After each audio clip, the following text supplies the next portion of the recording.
Bonjour, hello, how are you? This is a quick little video about learning to learn online. My name is Kathryn Murphy-Judy. I'm a professor at VCU's School of World Studies and the director of Liberal Studies for Early and Elementary Education. First things being first, why have I created this little lesson, this quick lesson? It's because many of us, students and teachers alike, were new to learning online. We've been thrown into this because of the COVID-19 virus and the way things have all been shut down. There are statistics that show that there's been a lot of failure in online education. So this quick lesson is to help you so that maybe you will be a lot more successful, because in order to be successful, the research shows us that online learning that avails itself of learner self-regulation and autonomy, that is, you being more self-regulated, self-directed, and autonomous, leads to better success in learning online.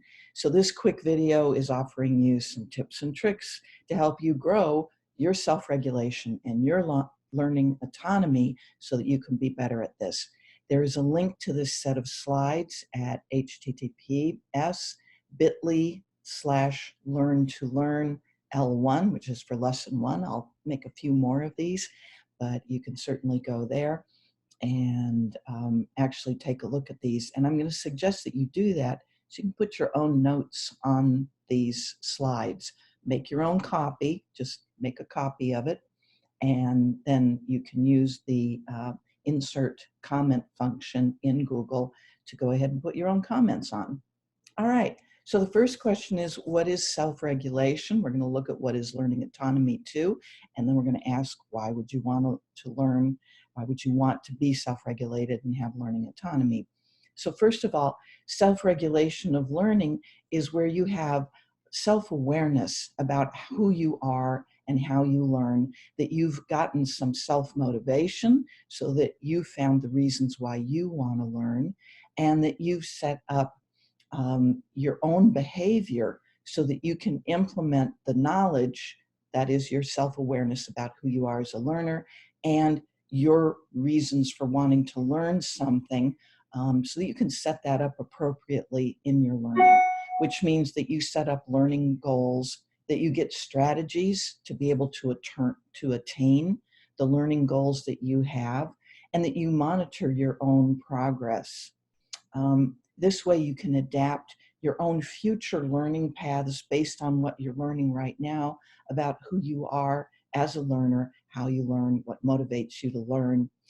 But it's really important to become self-regulated, to believe that you can learn. And yes, maybe you've had some bad experiences learning online, or maybe you are already having difficulties with the subject matter, the different courses that you're taking.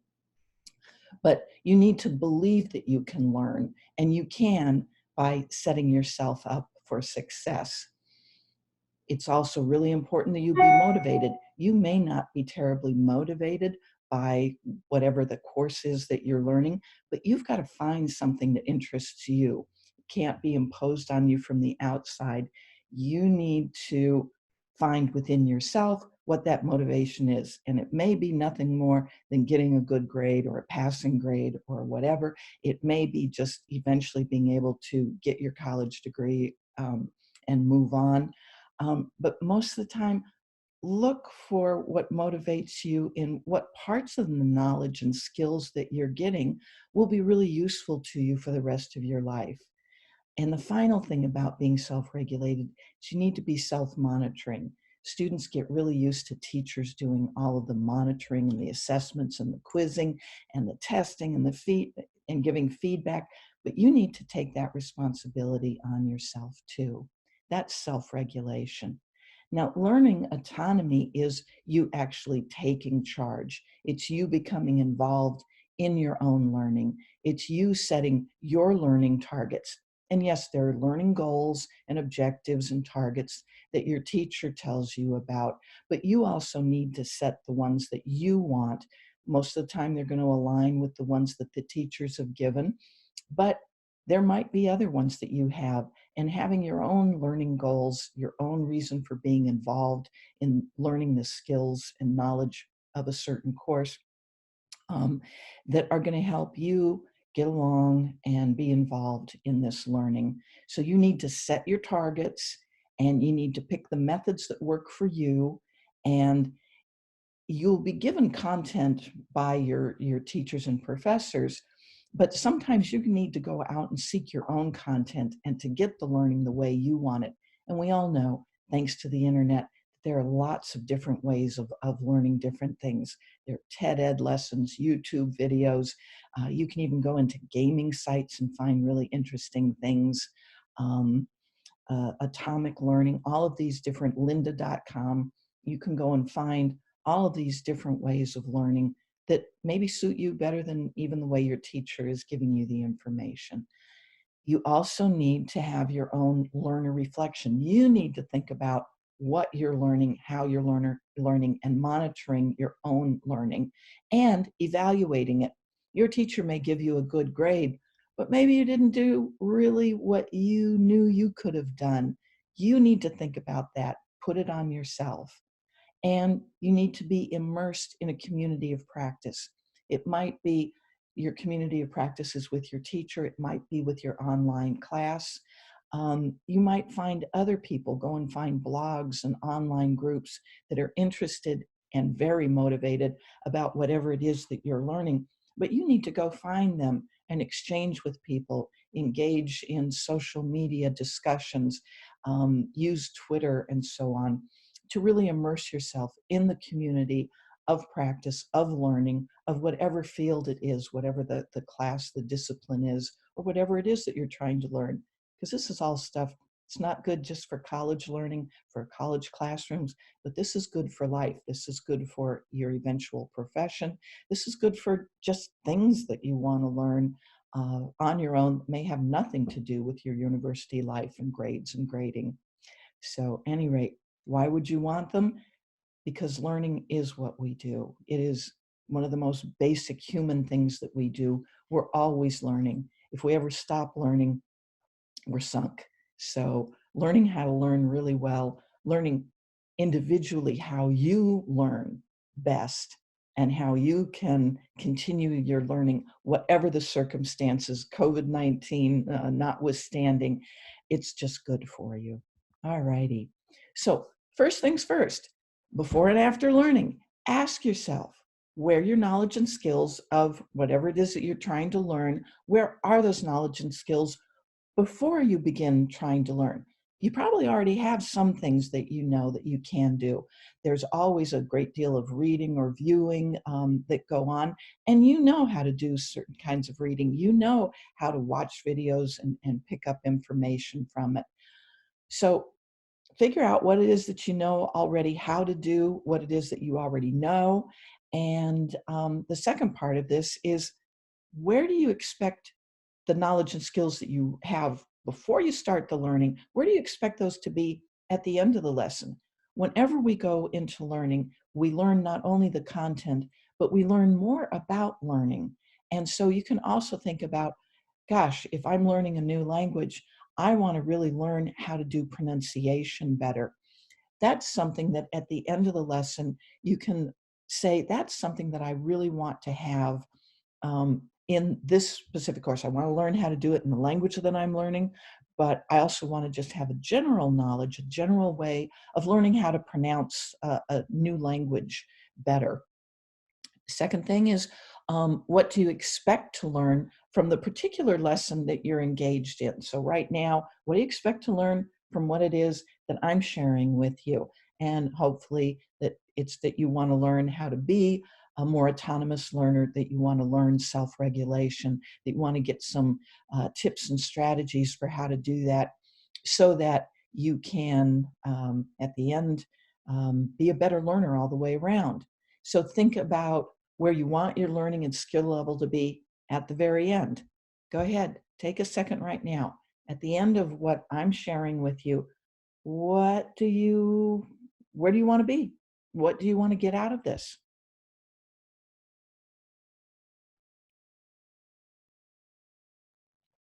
And actually, you can pause the video and do that. So I'm going to keep on going, which is something, keep in mind, these are videos, so you can always pause them if you need to stop, think. You can rewind me, which you can't do when I'm in a classroom with my regular face-to-face students. But here in this venue, you can stop me. You can go get some coffee. You can also rewind me and say, what did she say? Wait, I'm going to rewind her and I'm going to listen again. So this actually is a really great way to learn. All right, third thing on this page, what do you need to do in order to prepare yourself so that you can get the most out of whatever lesson it is that you're learning? And that's a question you have to ask yourself. You have to do the preparation. Nobody does it for you. And walking into learning situations blind without having done any preparation, come on, you're not setting yourself up for success. Setting yourself up to learn really, really well means you think about it before you do it. You organize yourself, you organize your learning, you prepare yourself. Maybe you do some prep videos. Maybe before starting this or even during it, stop me and go and look up learner autonomy, look up self-directed learning, self-regulated learning. Look some things up. You can always do that. You can prepare yourself, and you should prepare yourself, because end all be all, you're responsible for you. So this last section here, is this just a single session, or is it a suite of learning chunks that you're going to get? Think about what this part of the learning is. Is this something where you need to do reading and viewing and listening? Do you need to do some exercises in order to consolidate the learning better? Do you need to practice with yourself and with other people? Do you need to do some group work? Is this some learning that's going to take further research?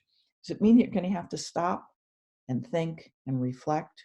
Is this going to take really deep thinking to get all of the ideas deeply in you? It's going to take you writing up lists and actually organizing something in your calendar so that you do it better. Is in order to learn what it is that you're learning, do you then need to transfer it into a new but similar case to see if you can actually apply the learning? Is this learning that when you're done with it, you can stop and create something totally new? You can innovate with what it is that you've just gleaned. What's before this learning and what's going to come after? Think about it. It's really important. Now, the second step is to pay attention. Take notes. You can go to, again, that's the bit.ly for this slide, make a copy, and actually be putting your own comments on while you're listening to me. You can have sort of a half screen where you've got me babbling in the background, and you can be following the slides on your own, and you can be hitting the, I think it is Command-Shift-M, and putting in your own comments. It's a great way to be consolidating and regulating and controlling your own learning. Or you can do the same thing and have a Google Doc, or you can have something else like a Word document that you're running on the side that you're taking quick notes on.